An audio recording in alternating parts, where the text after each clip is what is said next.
Bem, meus amigos, bem-vindos ao canal do Instituto de Economia da UFRJ. Esse é o programa Conversa sobre o Mundo Contemporâneo, uma mesa redonda onde professores e pesquisadores do Instituto de Economia discutem, conversam, debatem sobre os grandes temas do mundo atual. A mesa hoje está composta aqui à minha direita, professor Eduardo Costa Pinto, aqui à minha esquerda, tá? O meu amigo Eduardo Basta, e embaixo o professor Luiz Carlos Prado e o professor Numan Mazati. Hoje o tema é Estados Unidos, os Estados Unidos e a pandemia.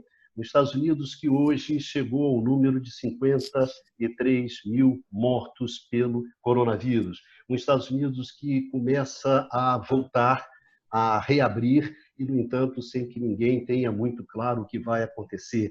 Nos Estados Unidos, onde as preocupações sobre os impactos econômicos da paralisação do coronavírus, né, são preocupações muito elevadas, e os Estados Unidos no ano eleitoral, no qual vai ter uma eleição para a presidência. Então, um tema bastante interessante, bastante complexo, bastante difícil, mas um tema que a gente, sem dúvida, acha que é um tema importante que deve ser debatido, né?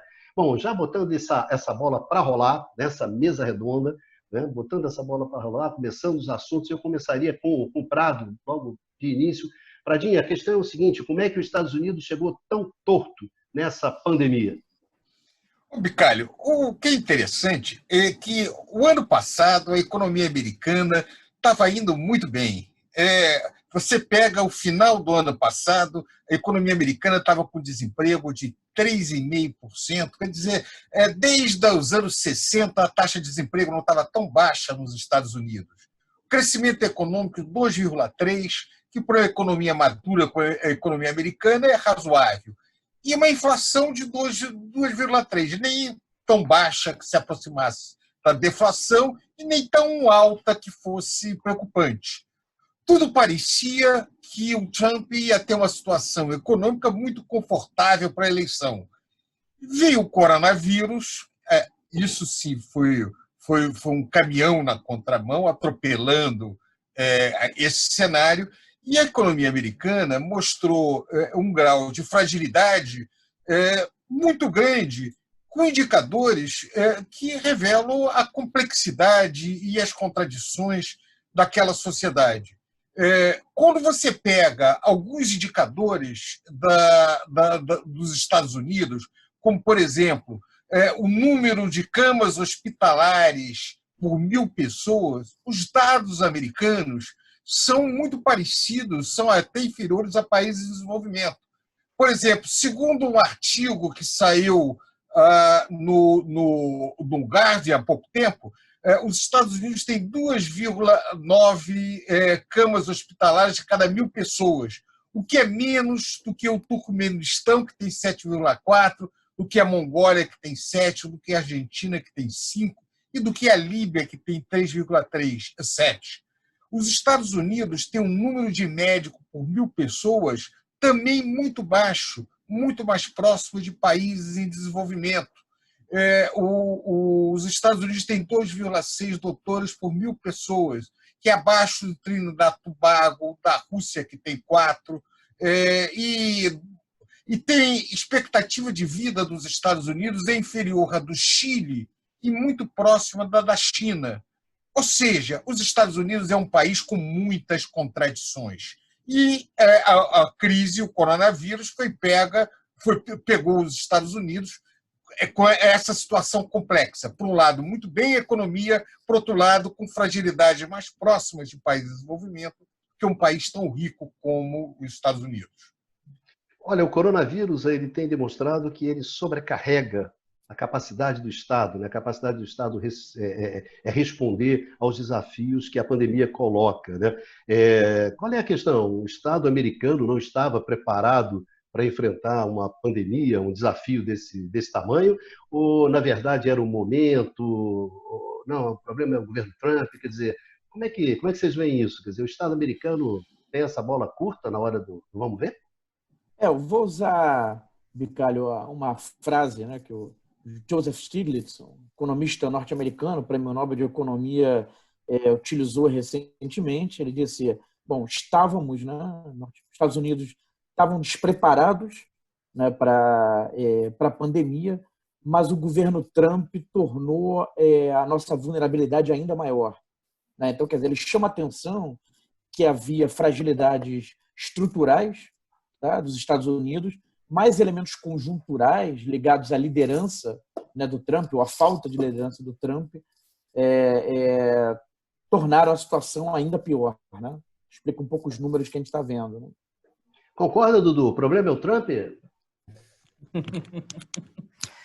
Eu acho que é um peso maior. Eu acho que os Estados Unidos, e aí reforçando um pouco do que o Prado colocou, ele já vinha numa trajetória anterior em que você tem, a despeito do emprego estar baixo, mas você tinha um mercado de trabalho mais precarizado, você tinha uma seguridade social, e aí, no caso, do sistema de saúde privado, ou seja, um colchão de segurança muito baixo para boa parte da população. E, na verdade, não, assim, acho que o Trump, eu não acho que ele acelera esse processo, porque eu acho que lá, como aqui, tem essa coisa da busca da liderança. Essa liderança. É evidente que o Trump pode até atrapalhar, mas o problema é, qualquer um que estivesse ali, com esses dados que o Prado apresentou, não teria como fazer.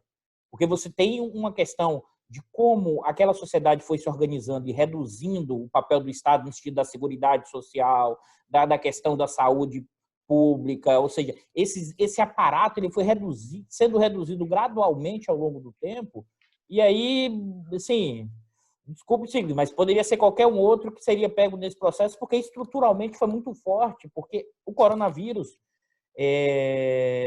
explicita uma coisa que já acontecia antes. É evidente que se, por exemplo, Trump fechasse antes, poderia ter algum efeito que não teria um impacto tão grande no curtíssimo prazo, mas eu desconfio que é um pouco mais do que isso. Eu acho que... Não, olha só, mas diga abaixo. Antes de passar para o Numa, não sei se eu me fiz entender, ou se... O que ele está dizendo é o seguinte, olha, havia uma série de vulnerabilidades, tá? Havia questões estruturais, tá? Os Estados Unidos já estavam despreparados para uma situação como essa, tá? Com ou sem Trump. O Trump só agravou o Trump não define isso, não ajuda nada, né? Essa que é a ideia. O Trump né? não ajuda. Não ajuda. Pode ser a causa, né? mas ajuda. Onde é que se observa isso, por exemplo? Bom, até sem falar na resposta do Trump, quando os casos começaram a aparecer na China, tá? Antes de tocar nisso, mas o próprio governo Trump fechou o órgão da Casa Branca para combate a pandemias, tá? no seu governo. Ele reduziu os recursos de programas para combate e prevenção de doenças. Tá? Então, quer dizer, o quadro que você está falando há elementos específicos do governo Trump. E quando começa, né, a epidemia começa a se tornar mais grave na China, ele desdenhou da importância. Então, quando chega nos Estados Unidos, os números começam a crescer, os Estados Unidos não tinham máscaras suficientes, né? Não tinham testes em quantidade suficiente, tá? Não tinham respiradores suficientes.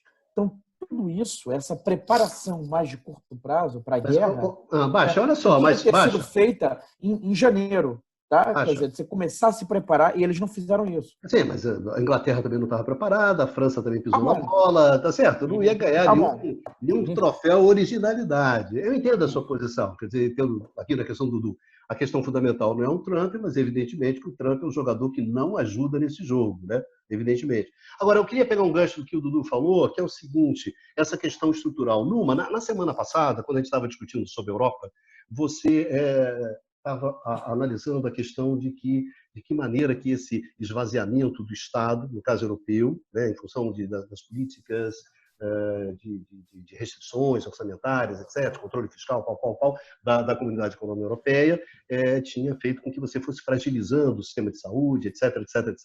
Eu queria perguntar para você se você faz alguma analogia com o caso americano, quer dizer, de um lado do Atlântico e do outro lado do Atlântico. Né? Você também vê essa questão no caso americano? No caso americano, até tem uma questão, acho que se coloca, que é uma questão importante, existe entre o Estado Federal e sua capacidade de mobilização de um lado e sua relação, sua forma de imposição aos Estados. Tá? Os Estados Unidos têm uma tradição de uma certa descentralização de uma série de assuntos, né? Vão da educação até questões, vamos dizer, jurídicas. No caso dessa crise, o que é interessante observar é que há uma dificuldade de coordenação das ações, tá? E de mobilização a nível também federal, por parte do Estado americano. E aí é importante lembrar que, para as intervenções do governo federal nos Estados Unidos, existem agências especializadas. No caso da saúde, o CDC, o Center for Disease Control and Prevention. E esse CDC claramente falhou tanto na sua capacidade de auxiliar a tomada de decisão, quanto na sua capacidade, num segundo tempo, de mobilização. Nesse sentido, é interessante ver que os Estados Unidos, em termos, tem uma diferença em relação à Europa. Se a gente for pensar em termos de capacidade de reatividade industrial, ou seja, particularmente no setor produtivo ligado à saúde, seja em termos de insumos para esse setor de saúde, quanto em termos de bens de capital para esse setor de saúde, os Estados Unidos têm claramente preservado, apesar das relocalizações de muitas atividades, muita capacidade produtiva.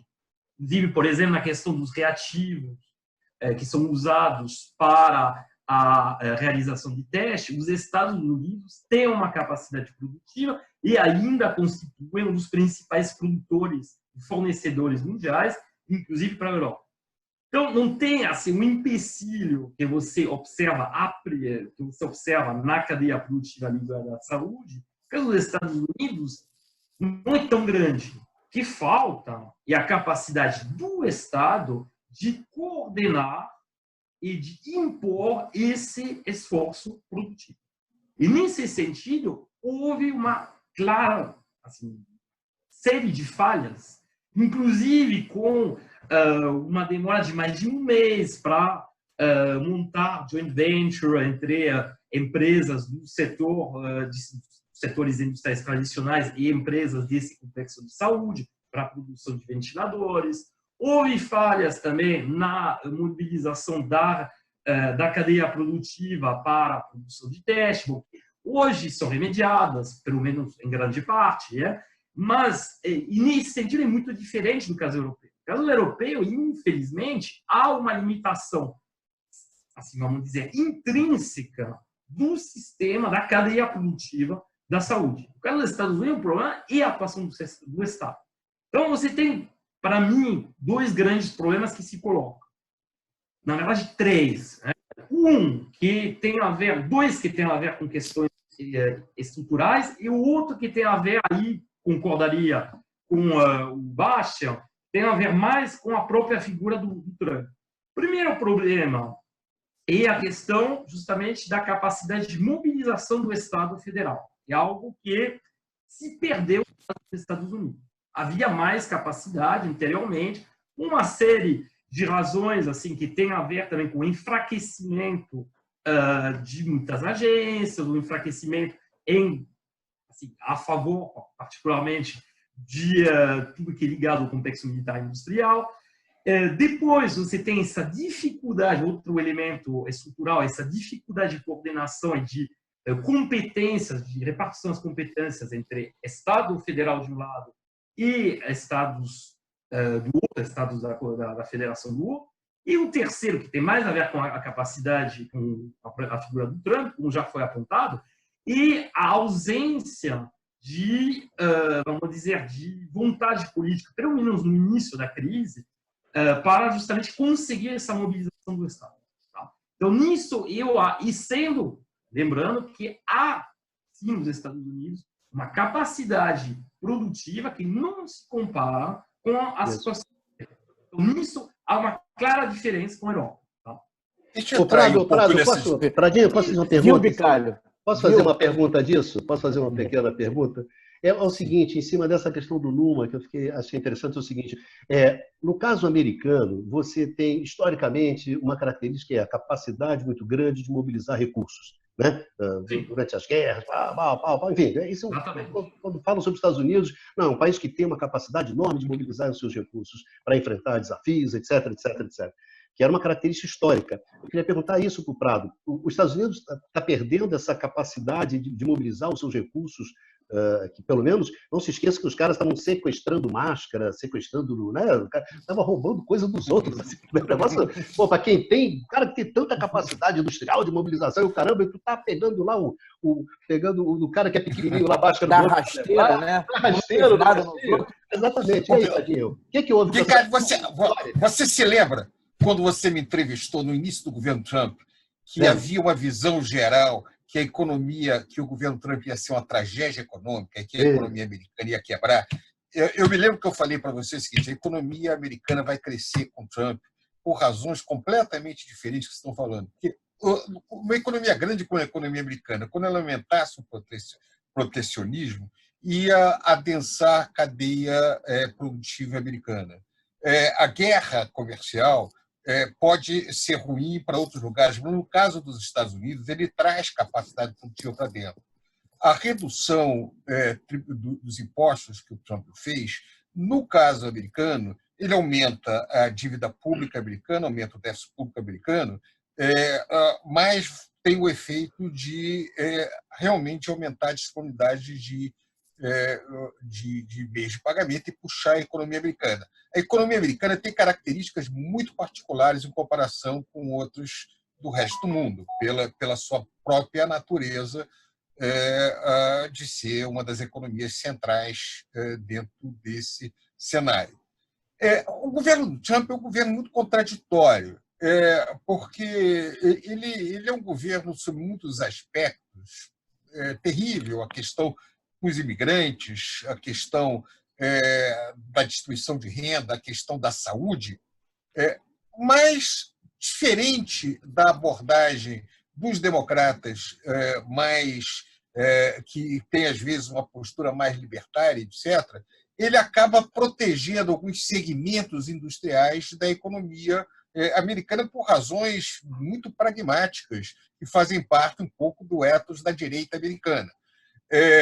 O problema é que, como falou o Numa, como transformar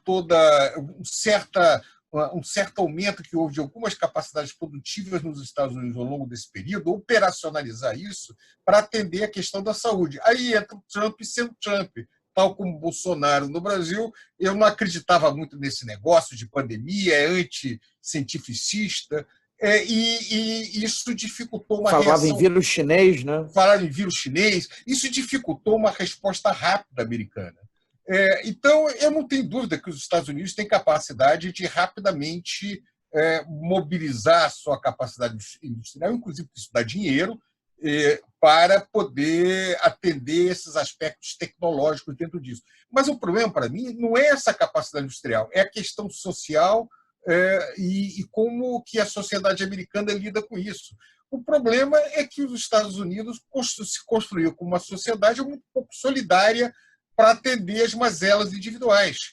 Então, a ausência de um sistema de saúde pública eficiente, a ausência, o início que era caro comprar, você tinha que pagar para fazer teste, é uma maluquice, né? Porque quem não tinha dinheiro estava mais vulnerável, contaminou mais pobres, hispânicos e negros e assim por diante. Então, o problema é o tipo de sociedade dos Estados Unidos. Os Estados Unidos é um modelo de uma economia capitalista pouco regulada. Já foi mais regulada no passado, hoje é menos regulada. Então, por um lado, é extremamente poderosa e dinâmica economicamente, por outro lado, é perversa socialmente no sentido de que ela tem distorções sociais que fazem com que seus indicadores sejam, algumas vezes, de país em desenvolvimento. Em situações como essa, os mais vulneráveis têm muita dificuldade de ser atendido, até mobilizar o suficiente a economia americana para reverter isso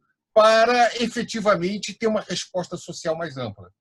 Eu acho que... queria falar sobre isso, só Ricardo. pegar um pouco de um gancho. Então, só ver se eu estou entendendo aqui por onde a conversa está indo, tá certo? Então, vocês estão levantando são questões da fragilidade, principalmente no que diz respeito à seguridade social, proteção, etc., sistemas de saúde, etc., que se encontra mais forte na Europa do que nos Estados Unidos, coisa histórica, etc., etc. Mas ficou essa impressão para mim, que essa dificuldade de você mobilizar recursos passa muito pela falta de coordenação, né? Uma falta de coordenação que seja capaz de fazer isso.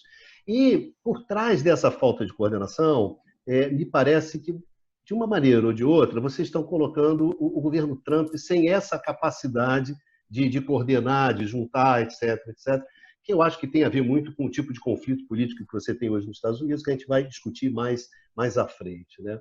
Eu queria desdobrar essa conversa da gente da seguinte maneira. Bom, a gente tem esse quadro de fragilidade, a gente tem esse quadro que na verdade, você vê claramente os Estados Unidos entrando meio torto no jogo, tendo certa dificuldade de se achar dentro do jogo, mas a economia americana é uma economia bastante vigorosa, uma economia com bastante recursos, etc., e você vê mobilização de recursos, o Tesouro, etc., ajudas, etc., etc. O que eu queria agora é colocar um pouco na mesa a questão dos impactos econômicos. Então, eu ia perguntar um pouco para o Basta, rolasse essa bola de como é que você está vendo, quer dizer, os impactos econômicos, o que vai acontecer na economia americana depois do coronavírus ou com o coronavírus.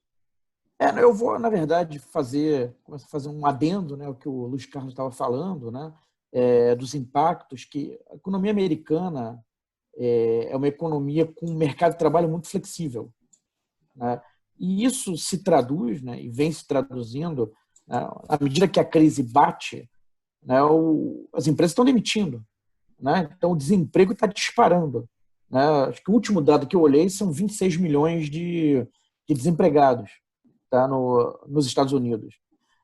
Agora, isso quer dizer, então, uma disparada do desemprego, né, com dados um quadro mais grave até do que na Grande Depressão, tá? Numa economia que não tem um sistema público de saúde, né, um sistema universal de saúde, em que, em muitos casos, a pessoa, quando perde o emprego, perde o seu plano de saúde, tá? Então fica descoberta, tá? Em que há também uma rede de proteção social, no sentido de seguro-desemprego também, que não é abrangente. Tá? Então, há uma massa de pessoas ficando desempregada, tá? Sem cobertura, seja do ponto de vista de renda, né? Seja do ponto de vista de seguro de saúde, né? No momento de uma crise sanitária. Tá? E aí também nessa questão da capacidade de resposta do governo, né? Os programas que foram colocados, tem matérias na imprensa norte-americana e também europeia, né? Dando conta que o dinheiro não está chegando nas pessoas mais necessitadas. Né? Quer dizer, foi um pacote de ajuda, que tem pagamento até similar aqui do Brasil, esse de R$600, tal. Só que o dinheiro está chegando nas famílias de classe média, as famílias de mais baixa renda, a grana não está chegando, né?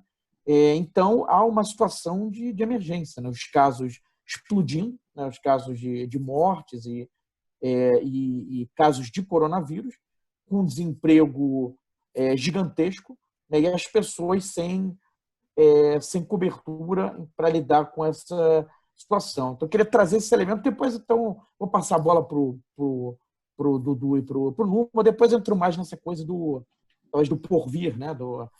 Da crise, né, e da situação econômica americana. Para não me estender demais, né? Vocês acham que no caso americano a discussão não é gastar? Me parece que tanto de um lado quanto de outro fecha com a questão do gastar. A questão é gastar onde? Gastar com quem? Gastar sobre que contrapartida, etc. Os democratas pedindo mais contrapartidas, os republicanos não, etc. Mas pelo menos em termos de gastar, você acha que há um consenso? Quer dizer, não vejo na discussão americana nenhum tipo de discussão com questão fiscal, tá certo? Preocupação, como é que vai ser, da onde vai sair o dinheiro depois. Me parece que a questão é gastar. É isso? O que vocês acham? Dudu, você que está quietinho aí.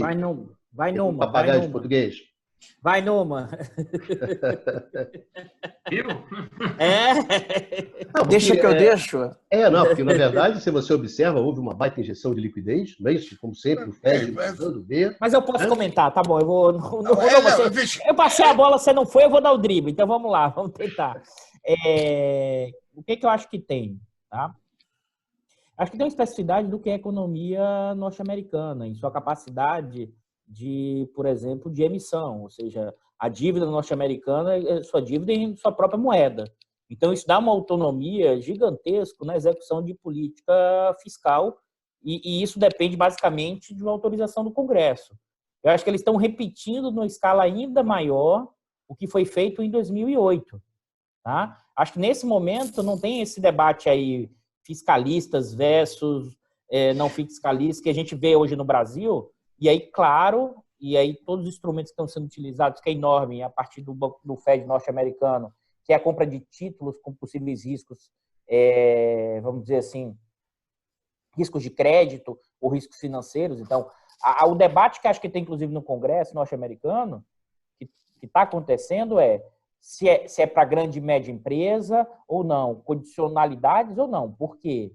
Porque o efeito do que foi pós-2008 ficou a sensação na população em geral que o salvamento foi feito apenas para os grandes, ou seja, para as grandes empresas, para o setor bancário, para o grande setor industrial. Então, a questão toda é que o combate à Covid nesse momento nos Estados Unidos é marcado pelo ano eleitoral. Então, aqui o jogo ainda fica mais embolado, numa situação que você vai ter uma queda do PIB muito grande. Muito grande. Só para fazer um pequeno comentário, a capacidade de emissão de gasto, de emissão fiscal americana é a maior do mundo disparado. Nenhum outro país do mundo tem a capacidade de endividamento que tem o Tesouro Americano, porque ele emite não apenas a moeda nacional, ele emite a principal moeda mundial. Então, já historicamente, desde a Segunda Guerra Mundial, os Estados Unidos têm uma gigantesca capacidade de emissão. Inclusive que agora a taxa de inflação americana está muito baixa, não tem nenhum problema por esse lado, a taxa de juros quase zero. Então, esse é um não problema nos Estados Unidos. É muito mais um problema histórico entre economistas, se deve ou não fazer, do que capacidade real de emitir. Aliás, governos democratas e governos republicanos têm trabalhado com déficits razoáveis e vem crescendo a dívida pública americana, vem crescendo a emissão sem nenhuma espécie de pressão inflacionária, nenhum problema de financiamento. Mas a questão, a meu ver, não é esta só. Você tem agora um problema político muito grande, você tem uma capacidade, a dificuldade de mobilizar esses recursos, você tem a agenda eleitoral que atropela tudo, e tem também a questão ideológica de até que ponto, o que você efetivamente vai defender. Lembre-se que o Trump, de início, não reconhecia essa pandemia como um grande problema. O discurso da gripezinha que nós reproduzimos aqui, de maneira um pouco canhesta, começou lá. Ele começou dizendo que isso não é um problema grave. Depois passou a reconhecer que era. Começou a aumentar, a atuar sobre isso. Mas há muitas diferenças entre os estados americanos.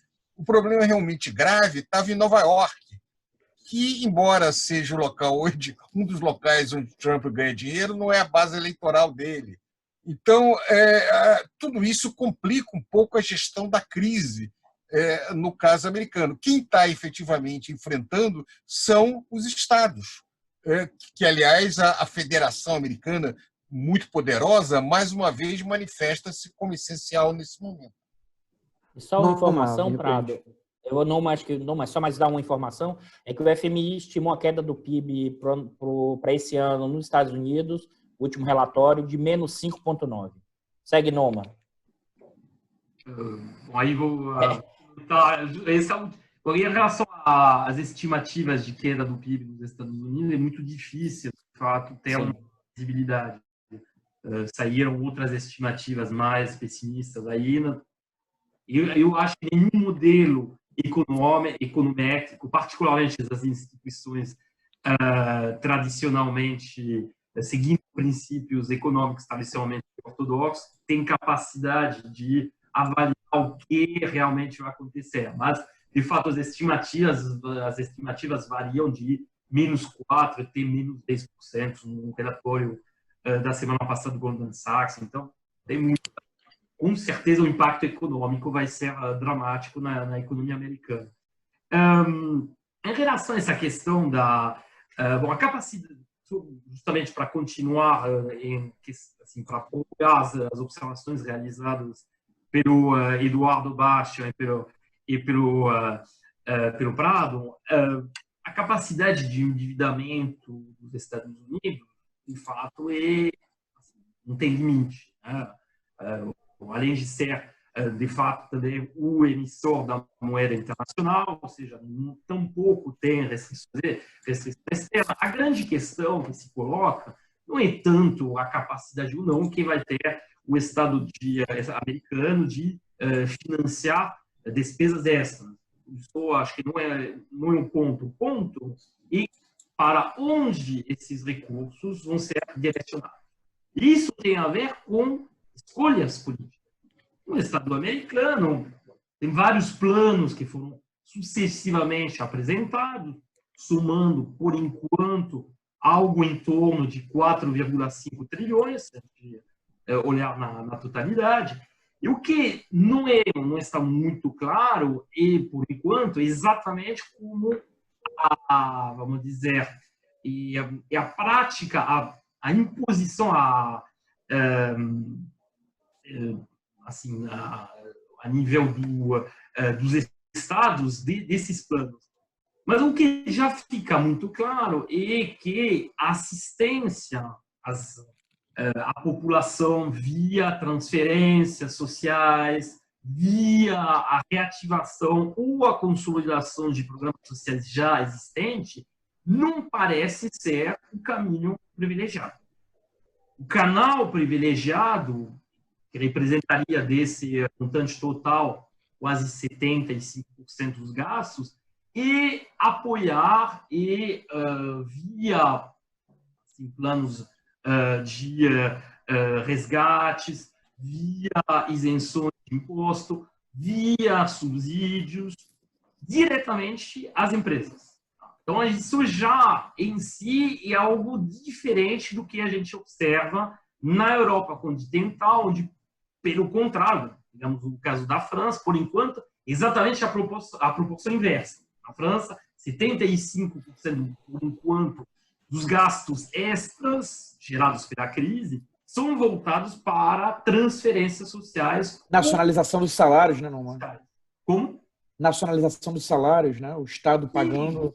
Mecanismos de desemprego técnico, seja com o Estado assumindo os salários no lugar das empresas, enfim, uma série de, mas preservando ao mesmo tempo o emprego e não condicionando isso à manutenção do trabalho presencial, pelo contrário.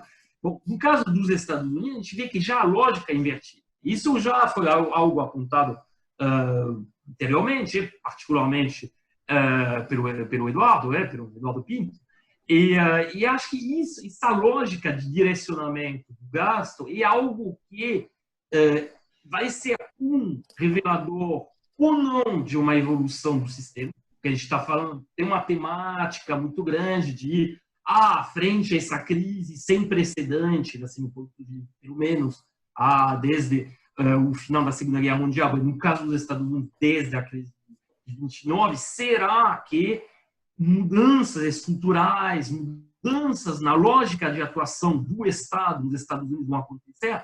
Por enquanto, não há nenhum sinal nessa direção. Isso acho que é algo fundamental quando a gente pensa que, no fundo, unifica as dimensões de atuação do Estado, a dimensão econômica e a dimensão política.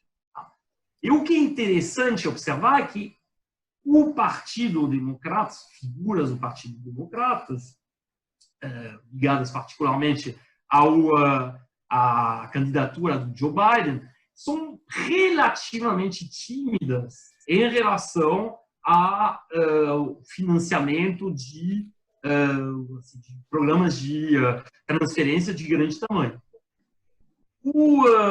Obviamente, isso não é representativo da totalidade do Partido Democrata, né? O Bernie Sanders, como já foi colocado, tendeu a deslocar levemente para a esquerda o centro de gravidade do partido. Mas há, dentro da sociedade americana, ainda uma certa resistência, dentro dos setores tradicionais, uma certa resistência a essa massificação, essa generalização dos sistemas de transferência e de as tentativas assim muito tímidas do Obama para a realização do Obamacare. Na prática, foi quase que totalmente esvaziado do seu conteúdo pelo Trump, né? Deixa eu só fazer um comentário. Antes de passar para você, só que eu queria fazer um comentário rápido, Luiz Carlos, só como se fosse um corolário, né, um pouco do que a gente conversou de diferenças entre Estados Unidos Colorário, Baixa. Colorário na mesa. Colorário na mesa redonda. Você tá foda, Baixa. Mas vai, manda. Não, um toquezinho, né? Isso. Uma firulinha, né? Uma firulinha aqui de leve. Comparando Estados Unidos e Europa, né? De um lado, os Estados Unidos tinham uma estrutura produtiva, pela estrutura produtiva, tinha uma capacidade de resposta, tem uma capacidade de resposta maior do que a dos países europeus. Por outro, os Estados Unidos tem uma rede de proteção social muito mais frágil do que a dos países europeus, né? E aí, o outro elemento, colocado agora pelo Numa, a estratégia, né, dos Estados Unidos, a resposta está sendo também diferente da europeia, né? Os europeus tendo uma preocupação maior, digamos, com a população, com os trabalhadores, etc., e o caminho norte-americano indo para uma direção, o governo americano optando por uma direção distinta. Eu queria pegar uma... Terminei meu corolário. Bicalho, Ô, Prado, o Bicalho que é o âncora. Vai, deixa. Eu sou o âncora. Fala, âncora. Depois passa para mim que eu tenho uns pontos aí. Eu queria colocar o seguinte. A função do âncora é segurar vocês, né? Senão vocês vão...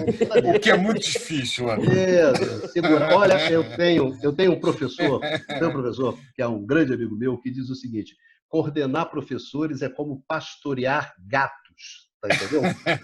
É isso. Você coordenar uma mesa redonda de professor, cara, é pastorear gatos. Está dizendo que nós somos gatos, Bicalho? Você está sugerindo que nós somos gatos? Eu vou pegar um gancho. Eu vou pegar um gancho do Numa e já vou, Prado, encaminhando para um terceiro bloco, nosso bloco final, que é a discussão da questão política, né? É claro que o tipo de ajuda, a quem você ajuda, a maneira como você responde ou não à pandemia, como é que você responde aos desafios econômicos colocados, quem são os setores que são privilegiados, quais não são, o tipo de disputa, e, digamos assim, no meio de tudo isso, uma disputa política violenta.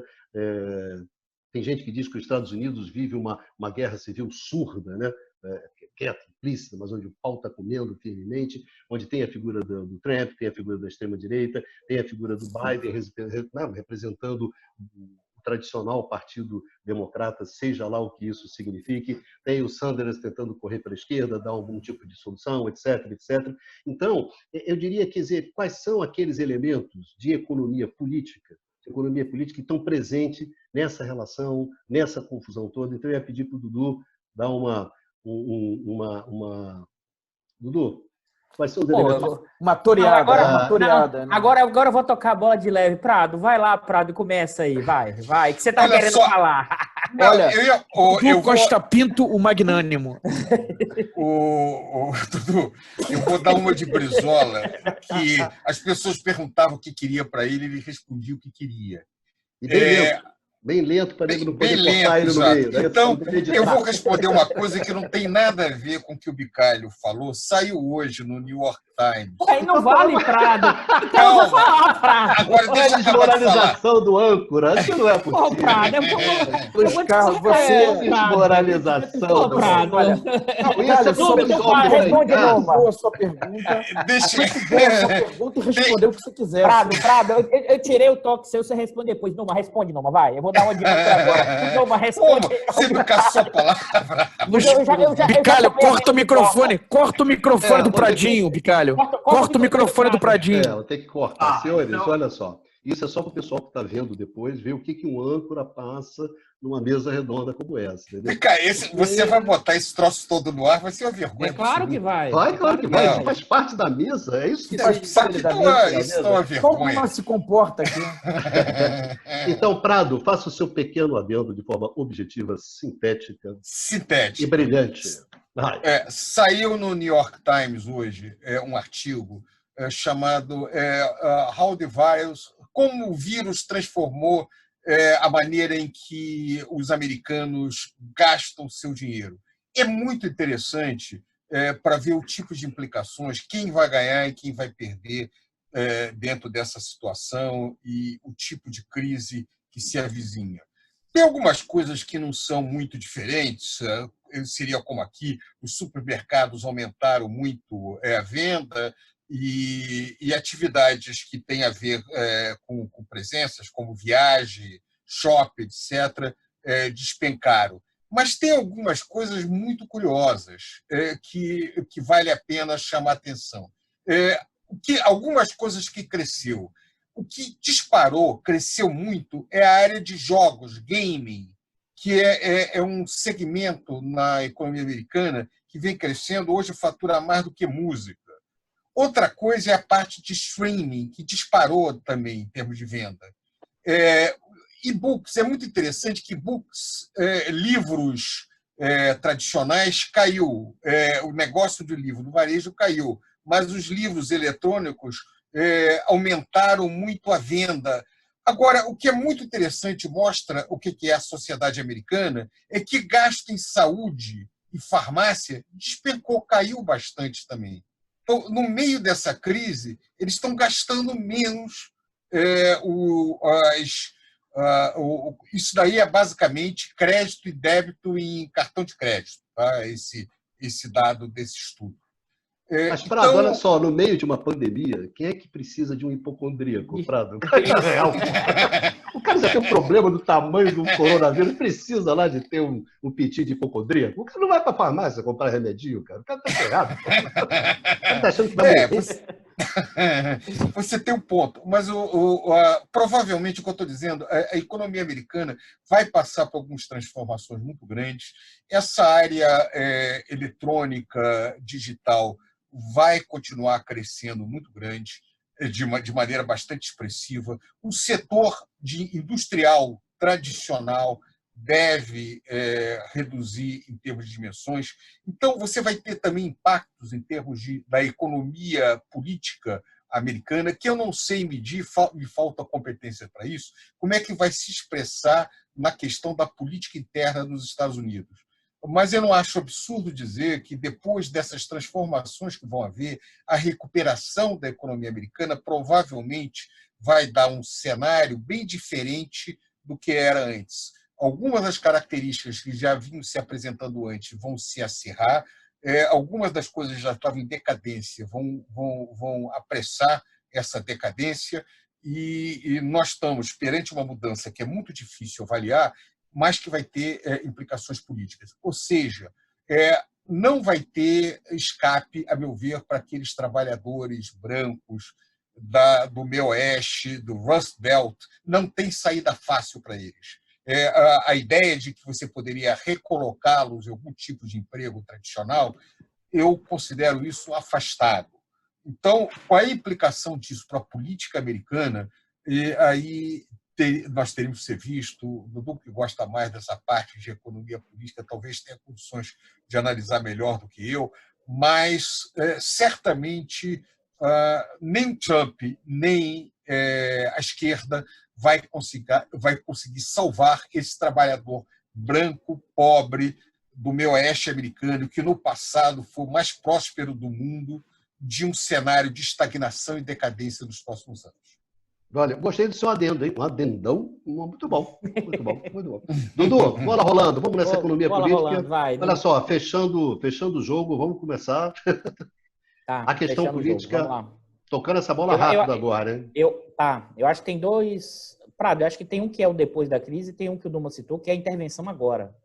Eu acho que tem esse efeito na mudança do consumo, mas tem o efeito seguinte, o tipo de intervenção, em quais setores, a intensidade, já pode alterar o jogo, inclusive antes da lógica da própria mudança do consumo.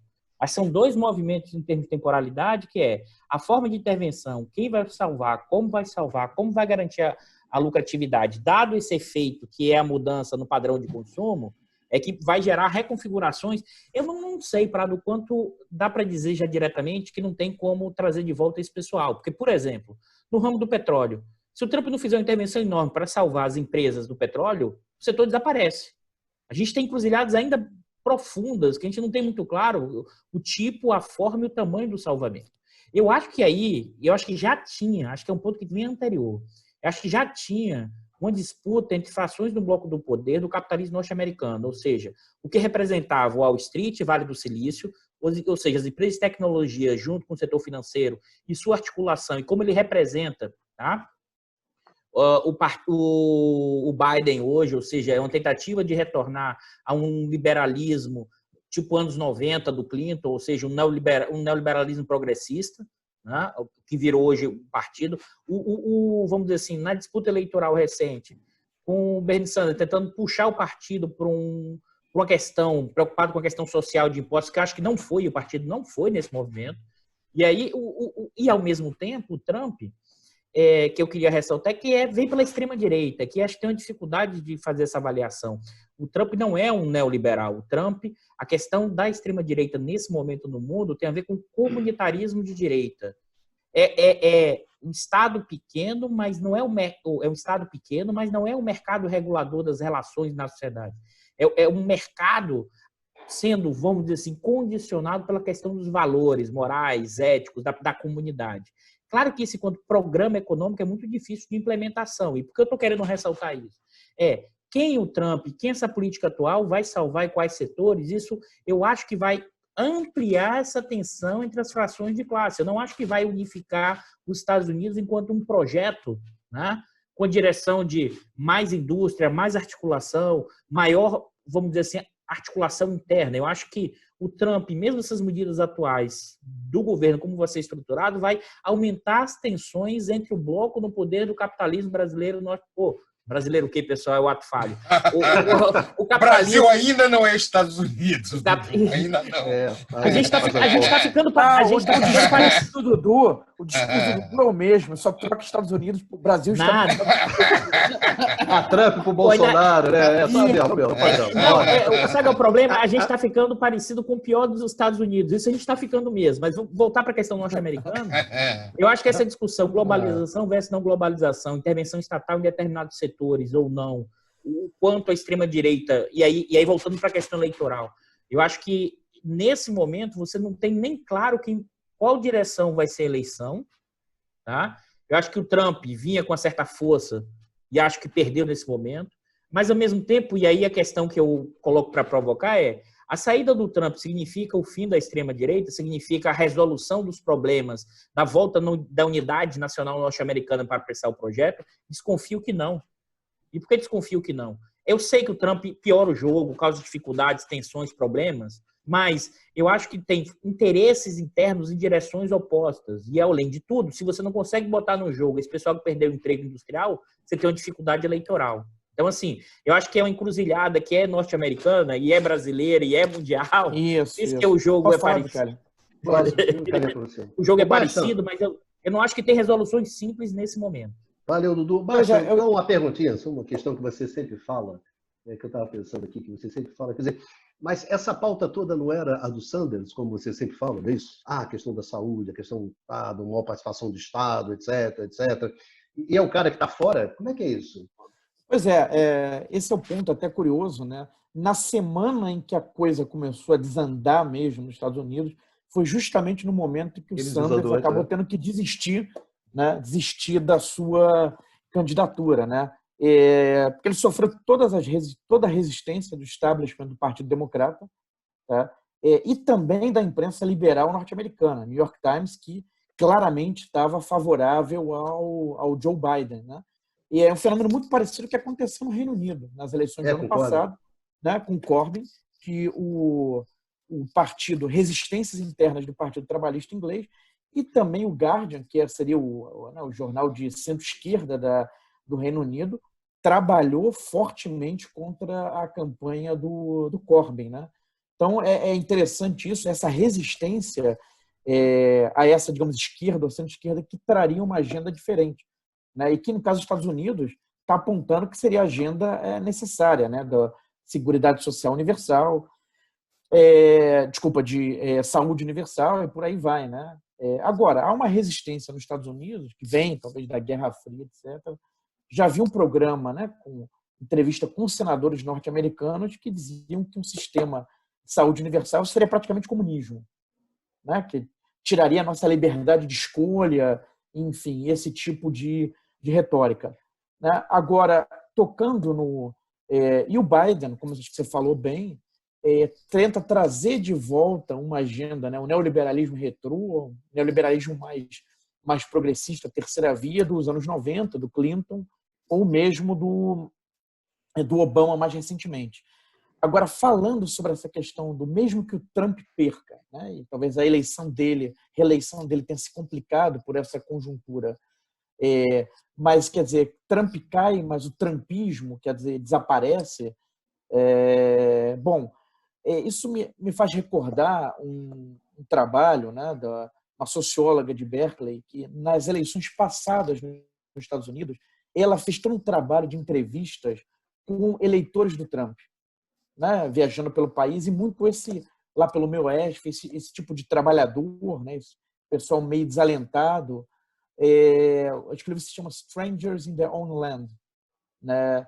E é interessante que ele vai, como você falou, são questões que se colocam em outros países, vai numa linha parecida com um geógrafo francês, Christophe Guilloux, foi recomendado pelo Paulo Arantes, numa entrevista para o Tutameia, né, que é toda uma ideia de um grupo, né, de trabalhadores, enfim, estão desempregados, estão ressentidos, né, e que não se sentem mais parte do seu próprio país, né? Quer dizer, se sentem meio perdidos.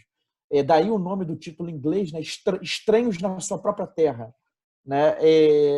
E é esse tipo, né, de massa que é, pelo menos em parte, base de Trump, né, da Marine Le Pen na França, de Bolsonaro no Brasil, tá? Então, mesmo que o Trump perca, quer dizer, essas pessoas não vão desaparecer, né? E as suas insatisfações não vão desaparecer.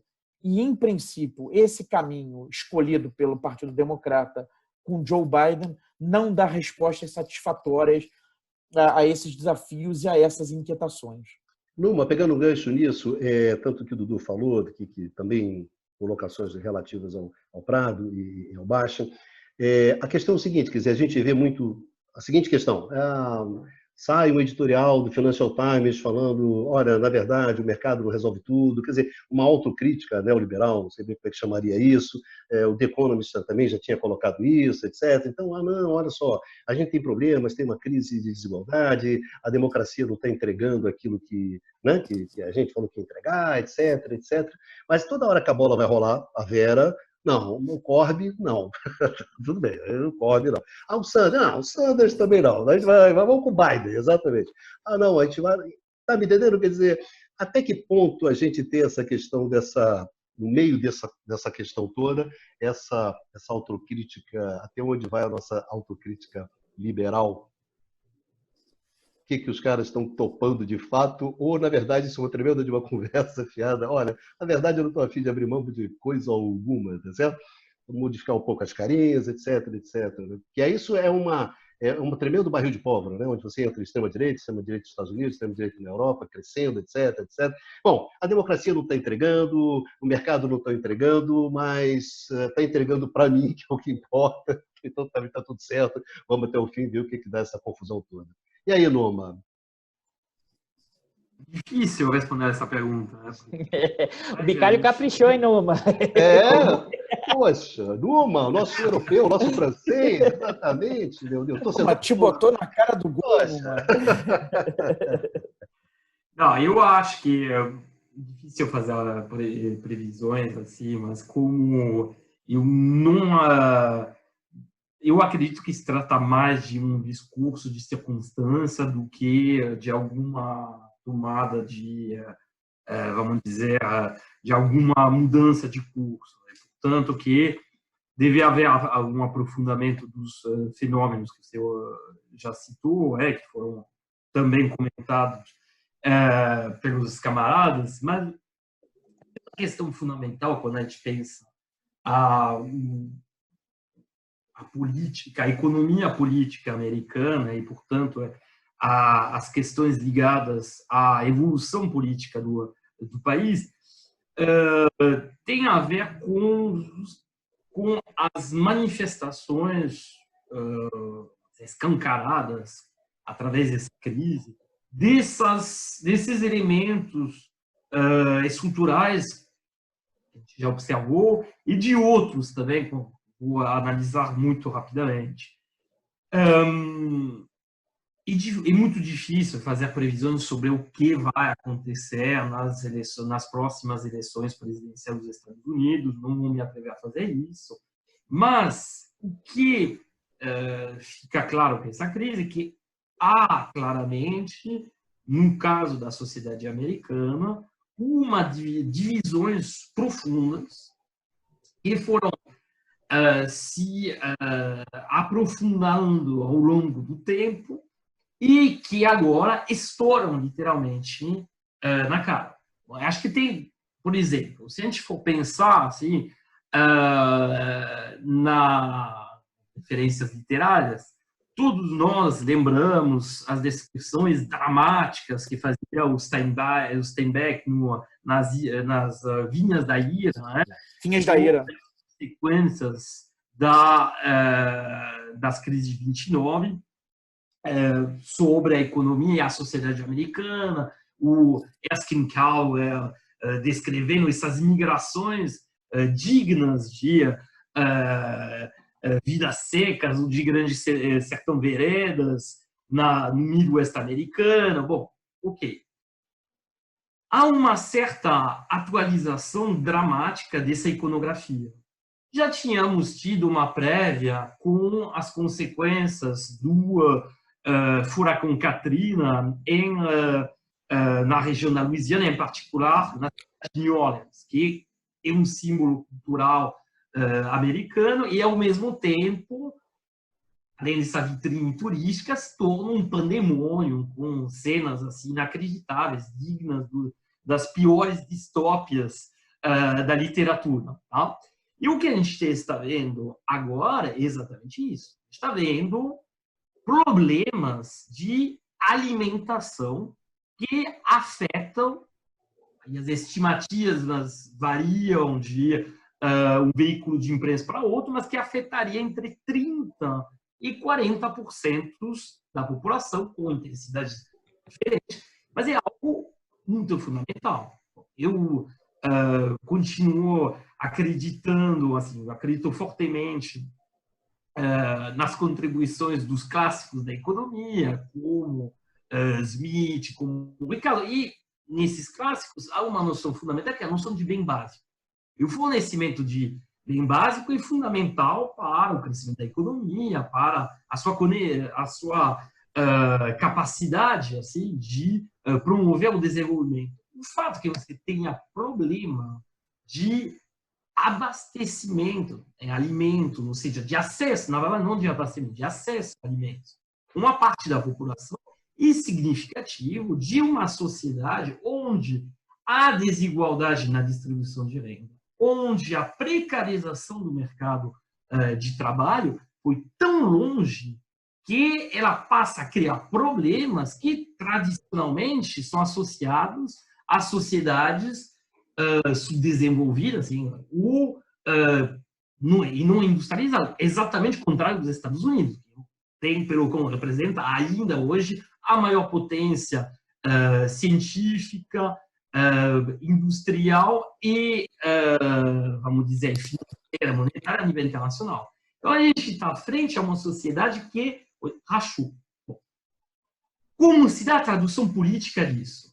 Aí a questão que foi tocada anteriormente, na qual insistiu o Eduardo, a questão do desaparecimento de uma candidatura que, dentro do Partido Democrata, que parecia, pelo menos, encarnar essas preocupações, lá do ajuda a candidatura Do Sanders. Sanders. Sim, e a candidatura do Sanders, por exemplo, a desaparecimento dela mostra que não tem mais nenhuma candidatura que, a priori, seria preocupada com a resolução dos problemas estruturais que levaram a essa situação. E aí, a gente tem que lembrar, bom, primeiro que pouco mais da metade da população vota nos Estados Unidos, a taxa de participação da última eleição, que foi muito alta, foi de 55%, baixo, significa que a metade da população não vota. Significa que também uma parte da população que não entra nas estatísticas, os migrantes, que representam entre 20 e 25 milhões de pessoas, quase 10% da população americana, tampouco tem votos. Ou seja, setores enormes da população não têm, assim, expressão nesse espaço político. E quando há uma expressão, ela se traduziu na última eleição, pelo menos em parte, assim, no caso desses setores abandonados, através de um voto de protesto via a candidatura do Trump. Pode parecer paradoxal, mas isso é algo que a gente observa também em outros países, né? O populismo de direita se reforçando. Então, a grande questão é quanto não vai haver, com a ausência de candidatura, de voz assim, para representar, para encarnar essas preocupações, quanto não vai haver, de fato, como colocaram os dois Eduardos, um reforço desses movimentos populistas de direita. Eu acho que é uma tendência profunda na sociedade americana que isso, infelizmente, por conta do aparelhamento pelo establishment do Partido Democrata, vai levar a uma situação cada vez mais tensa. Tá? E, bom, eu concluiria relembrando análises premonitórias em muitos aspectos feitas pelo Galbraith, não Galbraith pai, né? E o Galbraith, por exemplo, na Affluent Society, na sociedade afluente, justamente já apontava essas tendências profundas na sociedade americana, particularmente depois, assim, a partir da crise do estado de bem-estar social. Olha só, tudo bem, estou chegando à conclusão que francês é que nem baiano. Se você dá a palavra, uma podia perfeitamente ter nascido em Jequié, que não do Duque. Olha, o tema é bastante interessante, empolgante, etc. Nós já estamos aqui encerrando. Então, para encerrar, eu vou dar aí menos de um minuto para cada um para encerrar essa questão da pandemia nos Estados Unidos. Quer dizer, se eu perguntasse, pandemia nos Estados Unidos, o que cada um falava? Começava com o nosso decano, professor Luiz Carlos Delorme Prado, não é isso? Tem um Delorme aí, ele faz questão do Delorme. Eu faço questão do meu Delorme. Do meu Delorme. O Delorme é meu, né? Então, Pradinho, pandemia e Estados Unidos. Se você tivesse que definir isso aí em 30 segundos, o que você definiria? Para nós, olhando o efeito da pandemia mundialmente, o que é interessante ver são as diferenças do impacto social da pandemia na experiência americana e na experiência europeia. Ou seja, como o modelo americano, com as suas mazelas, apesar de ser um país, o país mais rico do mundo, se nós analisarmos o seu tamanho do PIB e a imensa renda per capita que tem, como ele não é capaz de dar a atenção devida para a sua população em função do seu modelo de capitalismo irregulado. mesmo em comparação com outros países desenvolvidos. Então, a grande lição para nós é que, afinal de contas, a partir também da experiência da pandemia aqui na nossa realidade, que modelo de sociedade nós queremos? Até que ponto os Estados Unidos é um bom espelho da sociedade que nós queremos? Ou seria interessante pensar outros modelos de capitalismo menos problemáticos do que o modelo americano? Obrigado. Para Bastianzinho, o pai da Joaninha, que vai acabar o programa e vai ter que dar banho na Joaninha. Bastianzinho, sintetiza aí, Dudu. Mete bronca. Já deveria. Já deveria, Não, já está atrasado, hein? Eu vou terminar, digamos, a moda Dudu, né? Acho que a pandemia tem exacerbado contradições, né, dos Estados Unidos e é interessante a gente observar as resistências, né, a soluções diferentes, né? Quer dizer, o Sanders, dentro do espectro norte-americano, significaria uma solução diferente, né? E então, até pegando de novo o caso do Reino Unido, olha, entre Sanders e Trump, a turma ainda prefere, né? A turma, digamos lá, como o Dudu fala, né? Do andar de cima, ainda prefere o Trump, né? Ainda seria melhor do que o Trump. Então, ter o Biden é um alívio, porque entre Biden e Trump, ok, tá, para o Big Business não tem maiores problemas. E o mesmo valendo para o Reino Unido, né? Quer dizer, entre Corbyn e Boris Johnson, ainda era melhor o Boris Johnson, né? Ainda é melhor ficar com o Boris Johnson. Então, a ausência do enfrentamento de questões que são questões sociais, né, ligados ao modelo econômico que vem nos anos 80, ascensão, fortalecimento do neoliberalismo, de fato abre uma perspectiva para um crescimento de movimentos que dão voz à insatisfação da população e quem tem conseguido abocanhar isso, né, não tem sido a esquerda, tem sido a extrema-direita, né? Então, tensões crescentes não apenas nos Estados Unidos, mas alhures também, em outros lugares também. Dudu Costa Pinto. Adorei o Haroldo. Com o passado, né? Não, Dudu não é baixo, que foi um zagueiro viril, extremamente viril, temido nos campos de Jequié, não é isso? Então, não, mas ele era como Sérgio Ramos, porque ao mesmo tempo ele tinha um lado, né, de temido, mas também tinha uma técnica refinada. A técnica refinada. Dudu, com a sua técnica refinada, 30 segundos para você. Vamos lá. O nosso francês de que é, pô. Eu acho que, na verdade, a pandemia mostrou nos Estados Unidos e no mundo o que é explícito da própria lógica do capitalismo. Quando você coloca a dicotomia entre vida e acumulação, entre vida e economia, explicita e que a lógica da acumulação de capital está acima de qualquer coisa. Aqui eu estou resgatando o velho barbudo mesmo. Ou seja, a acumulação está acima de qualquer coisa além da vida e os setores dominantes operam desse jeito.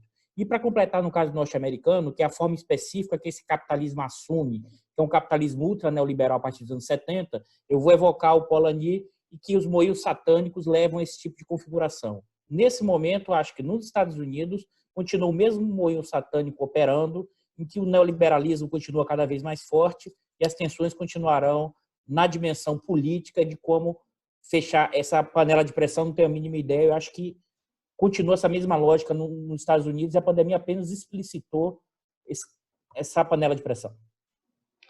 Foi 1 minuto. 1 minuto, nossa. Marquei. Mas agora vamos para o Numa. A baianidade. Bom, agora vamos para o Numa. Agora vamos dar muqueca para o caçuleiro. E vamos, exatamente. Você desconta aqueles 10 minutos da última colocação dele. Então você tem 1 segundo. Vai fundo, Numa. Você tem 10 segundos. Tem o Enéas em 89. Você tem Vai 10 lá, Numa. segundos. Vai lá, Numa. Define aí, Estados Unidos e pandemia. Manda um beijo para seus pais. Não, eu diria só que a pandemia realmente já foi colocado perfeitamente nos fechamentos anteriores. Essa crise é reveladora dos problemas estruturais nos Estados Unidos, que tem a ver com a organização social com distribuição de renda, com a capacidade de atuação do Estado, e claramente a sociedade americana, o Estado americano, vamos dizer, a imagem dos Estados Unidos enquanto economia líder do mundo sai muito enfraquecida, vai sair muito enfraquecida dessa crise, particularmente se a gente for comparar com a resposta chinesa. Bom, obrigado, Bastian. Na verdade, obrigado, Luma, né? Bom, senhores, obrigado, Bastian, obrigado, Dudu, valoroso Luiz Carlos Delorme Prado, grande Numa, obrigado a vocês quatro por participarem dessa mesa, obrigado às nossas amigas, aos nossos amigos que assistiram a gente até aqui. Se vocês quiserem ouvir esse programa, nós temos um podcast que chama Canal IE-FRJ, que vocês encontram nas melhores plataformas do ramo, também está disponível em podcast, e a gente se encontra na semana que vem com mais um programa, Conversas sobre o Mundo Contemporâneo. Enfim, se cuidem e vamos em frente.